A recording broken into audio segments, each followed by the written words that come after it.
Siapa yang akan main malam ini? Bayern Munchen. Ada Bayern Bayern Munchen. Munchen. Yes. Lazio main di Lazio. Lah ya main di Lazio. Lazio dulu. 1-2 kan Apanya? pertandingannya? Iya, 2. Dua. Satu lagi PSG lawan Real Sociedad. Sociedad main. Nggak banyak yang ngomongin PSG sekarang ya. Agak Kecuali minim. isu Mbappe-nya Mbappe-nya doang. aja. Tapi mereka masih masuk 6 favorit untuk juara. Iya, Liga termasuk Champions. Walaupun difavoritkan. persentasenya kecil, dia nomor 6. PSG. Nomor 6-nya. Sekarang siapa? Luis Enrique siapa sih? Oh iya, benar. Luis Enrique. Terus pemainnya siapa? Selain Mbappe. Mbappe. Masih ada Mbappe. Iya, semua kan. Jadi kita mendingan bahas PSG dulu apa Munchen?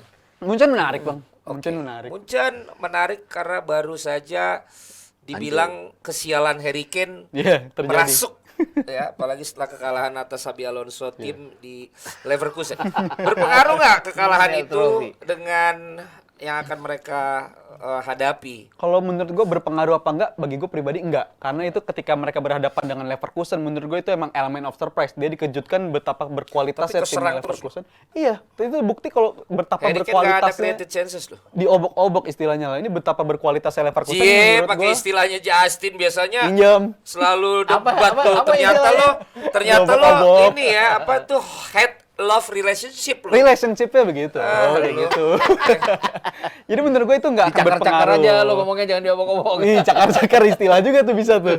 Ini nggak akan berpengaruh karena mereka benar-benar mereka ini salah satu tim terkuat, bahkan favorit juga termasuk di Champions League musim ini. Dan kalau gue bilang sebenarnya mereka kenapa itu justru malah makin mengukuhkan nama Xabi Alonso sebagai pelatih hebat. Karena Munchen musim ini termasuk 5 tim kalau dibandingin 5 Liga Eropa digabungin nih. Ini tim yang paling minim kebobolan dari segi expected goal against. Artinya dia paling minim kebobolan peluang dari lawan. Tapi dibukti mereka bisa kebobolan 3-0 kan bukti hebatnya Leverkusen ya. Tapi kalau untuk pertandingan di Liga Champions, menurut gue ketika berhadapan dengan lawan kayak relatif kualitasnya masih di bawah si Munchen, menurut gue nggak akan jadi masalah bagi Munchen untuk melewati fase babak 16 besar ini untuk menang. Bukan cuma dari segi mereka mungkin bisa mempertahankan gawangnya dari kebobolan, tapi faktor Harry Kane-nya sendiri. Ya. Ini benar-benar salah satu Sebenarnya nggak ada yang striker salah paling tajam. dengan statistik Harry Kane kan? Tajam banget. Tajam, tapi maksud gue gini. Terhadap Leverkusen kemarin, kalau dari hasil mungkin kejutan ya, 3-0 tanpa balas. Tapi dari hasil menang seri kalah, itu expected kalah emang iya. Kenapa? Karena Bayer Leverkusen-nya kan lagi bagus-bagus ya, tidak terkalahkan sampai berapa pertandingan. Beda dengan pertandingan lawan Lazio ini. Kan dari fase grup aja, kalau kita lihat Bayern Munchen kan sangat menonjol. Solid. Jadi di Champions League mereka lebih bisa berbicara dibandingkan dengan Bundesliga karena ada faktor Bayer Leverkusen di Bundesliga ini. Tapi melihat Kok agak gue gini jadinya salah juga. jadi lu sebenarnya Kata hati itu, yang kata hati mana itu. sih sebenarnya lu? Ya tapi ya udahlah, terserah lo mau pilih apa. Yang jelas lu Arsenal pokoknya. Ya tapi ngadepin ini Kalau Lazio gue ya? bilang Lazio lawannya Lazio. di kandang Lazio dulu, dan Munchen ini kalau gue lihat ya mungkin di fase grup mereka ada momen-momen ada cegukannya lah istilahnya, mereka dicegukan di fase grup Cegukan tapi dikit lah ya. cegukan dikit Iya, tapi iya. tetap mereka tetap salah satu tim terkuat. Dan kalau pertandingan nanti malam gue ngeliat Main di Lazio? main di Lazio dulu. Lazio Munchen nggak akan menemukan kesulitan dan gue sih memfavoritkan Wah. Munchen Wah, akan sampai 4 besar tim ini. Itali, Bos. Paham Bang, tapi komposisi 4 besar menurut gue musim ini Champions League Munchen akan ada di Nggak, sana. at least di ini Olimpico ya Lazio. Iya, Iya, termasuk. Sama-sama Ya, at Roma least kan di mesti. Lazio menurut lo emang nggak akan memberikan kesulitan. Nggak buat akan Munchen. nggak akan semudah itu buat Munchen, tapi peluang untuk menang tetap besar kalau gue lihat ya. di Dan Munchen. gue tambahin juga kalau dari segi Tuchelnya, si Tuchel ini menurut gue pelatih yang bisa menyesuaikan kapan harus main pragmatis, kapan dia bisa main atraktif, walaupun banyakan main pragmatisnya. Dan di fase-fase knockout, faktor-faktor bisa home and away, menurut gue faktor pendekatan permainan Tuchel ini paling cocok untuk penampilan-penampilan pertandingan kayak begini menurut gue. Lazio sekarang emang lagi nggak bagus. Lagi nggak, bukan yang performa bagus-bagus banget, terbukti di Liga juga gapnya untuk bisa menggeser Naiknya jauh ya. jauh banget. Dan bagi gue itu masih butuh perjuangan ekstra banget lah untuk perwakilan Italia, khususnya si Lazio untuk menyingkirkan si Bayern Munchen. Kane kan juga sebenarnya dari sisi apa ya? Dari sisi statistik juga nggak jelek-jelek amat ya. Iya. Mungkin dari trofi ya dia jelek kan trofi. Tapi kalau melihat peluangnya untuk lolos dari babak 16 besar ini ya cukup gede ya dengan mereka bisa memanfaatkan pertandingan tandang ini di Lazio. Mungkin akan bisa menyulitkan Munchen dari faktor pemilihan di lini tengah karena belakangan di Januari mereka juga mendatangkan Eric Dyer yang digadang-gadang akan menjadi Itu juga aneh juga ya pembeliannya. defensive Pemain midfielder. belakang. Iya. Tapi Dia bisa beberapa jadi kali DM ya. DM juga dicoba dan Tuchel awalnya mendatangkan dia untuk main di posisi itu. Tapi ternyata ketika Dyer datang, dia juga nggak dimainin. Tapi ternyata malah mempercayakan pemain mudanya yang namanya Pavlovic yang ternyata bisa berkontribusi juga. Jadi menurut gue Munchen ada elemen of surprise juga. Kita nggak akan tahu nih siapa yang akan diturunkan dari faktor lini tengah nanti malam.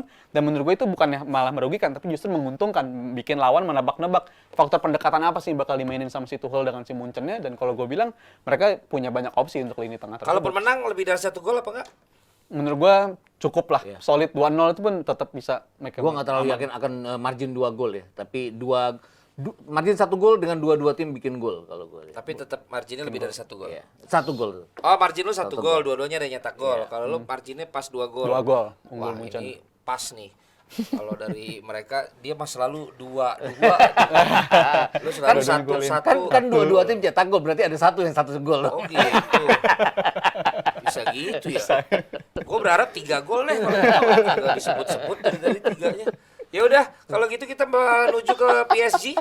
Kalau untuk Sociedad. PSG ya menurut gue ini salah satu tim yang menurut gue agak memuaskan ya, karena gue ngeliat perjalanan mereka di fase grup sempat dibantai Newcastle, Iya. sempat kesulitan untuk bisa menang, tapi akhirnya si Luis Enrique bisa belajar, oh ternyata gue nggak balance sih kalau seandainya gue mainin formasi 4-2-4, karena kan dia awalnya terobsesi untuk mainin 4 striker secara bersamaan dari awal. Habis di situ ada si Colomwani, ada Mbappe, ada si Ousmane Dembele dan juga si Gonzalez. Menurut gue ini faktor-faktor yang nggak terlalu bisa dimanfaatkan, justru nggak balance squadnya. Dan ketika dia switch ke formasi yang lebih aman atau katakanlah 4-3-3, menurut gue dia bisa menghasilkan lolos dari fase grup dengan nyaman. Dan menurut gue ini akan dilanjutkan dengan si formasi tersebut di babak 16 besar ini. Dan menurut gue masih lolos. Tapi kalau untuk juara, menurut gue PSG masih jauh banget di Iya. musim ini. Tapi kalau untuk pertandingan kali ini, Untuk pertandingan kali ini Iya. dulu fokusnya. Ngapain lo Lolos. masuk lolos Lolos. juara?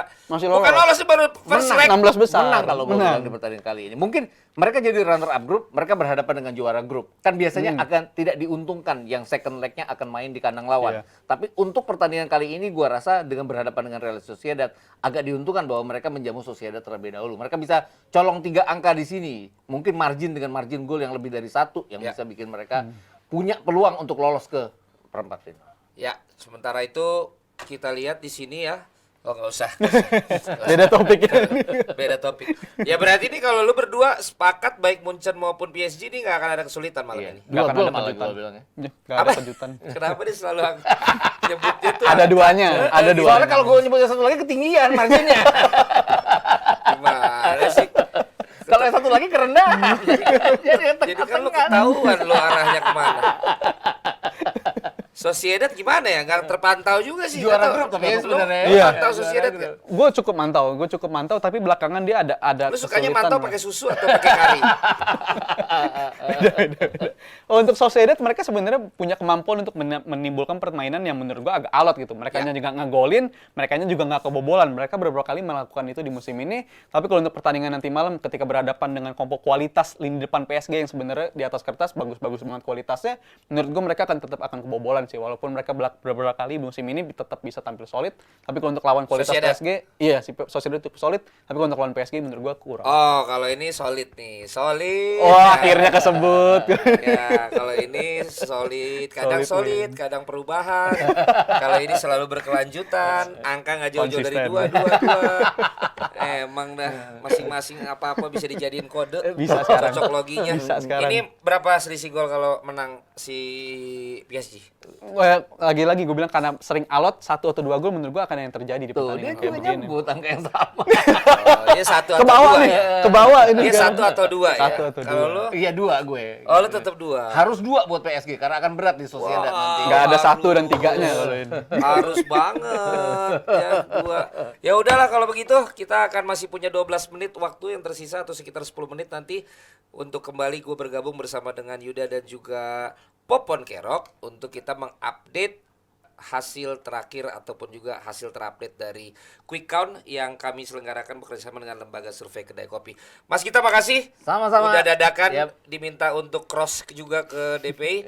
Juga Pak Levi makasih. Tadi juga diminta dadakan untuk jadi sotoy di Depdagri. Wih, Ya, Depdagri. semoga siapapun pilihan yang menang kita harus support Betul. dan kita berharap Indonesia akan menjadi negara yang lebih baik. Amin. tahu jemput duluan. berarti pilihannya kemana Gini ya? dong, 3 enggak ya? Wah, Oh, damai wah, ini. wah. Oke, kita kembali lagi nanti bersama dengan Popon dan Yuda setelah yang berikut ini. Terima kasih sudah bergabung di Dewan Pundit Indonesia.